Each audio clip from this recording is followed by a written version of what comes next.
Hi, my name is Jeremy Dehn.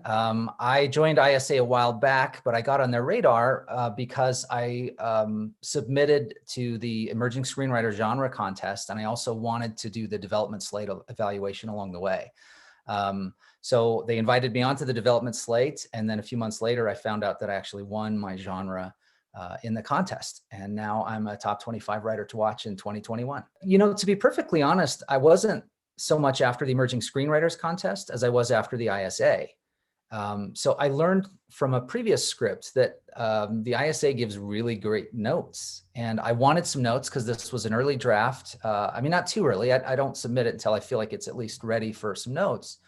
But I felt I was just starting to feel the script was ready. I wanted to get some detailed notes, and I knew the ISA was a place that I could do that. And I thought, well, if I'm going to get the notes, I might as well enter this contest that's sort of, you know, you can enter the notes and get a bundle, enter the contest and get the notes at the same time. So that's what I did. And that was the contest that seemed like, okay, this is maybe the most likely fit for this script. But I really wanted the notes, and I got them, and that was great. That's really helpful. I don't know where I wanted to start telling stories. It probably goes back to childhood, to just loving movies and loving reading. You know, my dad had this entire shelf full of mythology. He was really big on that. And I think that probably informs a lot of why I write the way that I do. I mentioned earlier that I sort of start with theme and then build a story around that. That's my process. And I think that love of mythology probably informs that, where, you know, the stories always have a lesson for you, or they always have something to tell us about the way the world works. They always have something to say, or at least the good ones do, in my opinion. The ones I like do, maybe I should say.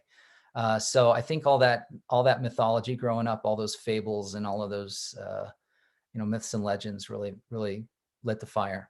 Of course, it's very gratifying to hear that you're in the top 25. I certainly wasn't expecting that, and I was thrilled to hear about that. That was great news. When I was younger, the advice I really needed to hear was to go ahead and prioritize the thing you're most excited about.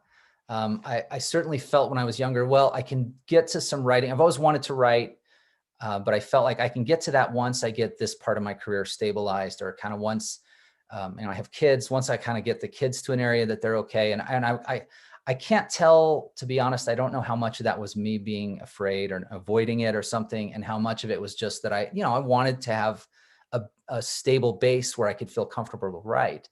And I feel like I should have just done that. You know, you have to prioritize the work that you want to do, and which is not to say I should have ignored those other things, but I would like to have made the time a little earlier for that, rather than kind of waiting until I had the space to write. I think you have to create the space to write. You have to create the time.